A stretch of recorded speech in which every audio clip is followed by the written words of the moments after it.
Once upon a time there was a man who had 2 sons. The younger son came to him and said, "Father, give me my share of the inheritance. Give it to me now." So the father was quite surprised by this request. He didn't have to give it to him until the son turned 21, but the younger son was impatient. He wanted to do things his own way and on his own terms.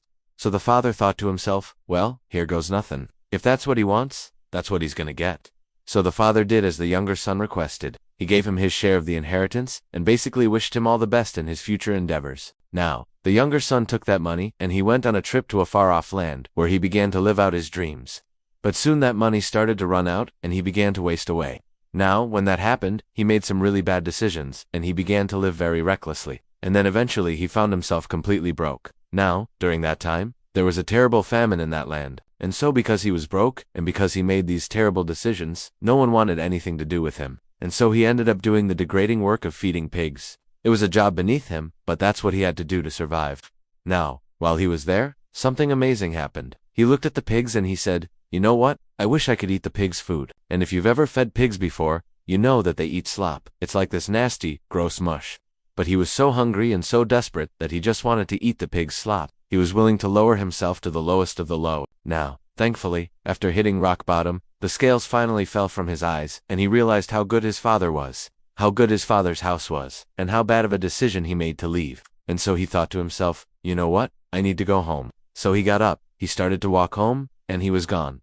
Tell his father how sorry he was, and how he didn't deserve anything. Now, his father saw him from a long ways away. In fact, he saw him while he was still a long way off. And the father ran to him, and he embraced him, and he kissed him, and he hugged him. The father was so excited that his son came back. You see, the father wasn't mad at him anymore. He forgave him completely and totally. Then he said, "Hey, we need to go home." And so the father put a robe on him, and he put a ring on him, and he threw a huge feast celebrating the fact that his son was back. Now, the older brother heard all of this commotion, and he was angry. He was angry because he was working in the field, and he didn't get to hear the good news right away. And so, he was a little bitter, and he was a little upset. And then he came into the house and he was fuming. He says, "Hey, I've been out working in the fields all day long, not hearing any of this good news. Why are you celebrating? Why is this son being celebrated?" The father then explained everything to him and he said, "Look, I'm glad that your brother's back. I'm glad that he decided to come home." But the older brother was still a little upset. He actually responded by saying, "Well then, I guess I'm gonna go out into the fields again." And with that, the older brother walked away. Now, the main point of this story is this: God's heart is revealed through the father's actions.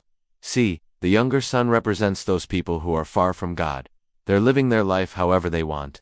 They're living for themselves. They're living for their own desires and their own dreams. But after a while, when they don't get what they want or when they don't accomplish their dreams, they find themselves broken and hurting and lost and in despair. When they hit rock bottom, only then do they realize how good God is and how good his house is, and so they come home. Now, you might be thinking, well, hold on, Jesus, why does the father run to him? Why is he so excited that he came home? That guy left, like 10 years ago. Why would he be so excited that he came back? Well, the thing is that God is always ready to forgive us. God is always ready to celebrate when we turn back to him. God is always ready to restore us and heal us and set us free. No matter what we've done, no matter how far we've gone, God is always ready to welcome us back home. And that's exactly what this story is trying to teach us. God, I hope that you felt the compassion of the Father. You felt the excitement of the Father, and you heard the tenderness of the Father's voice. God, I hope that you heard that and you believed that. God, I pray that you will allow this truth to sink deep into your heart, that no matter what has happened, no matter what you've done, no matter where you've been,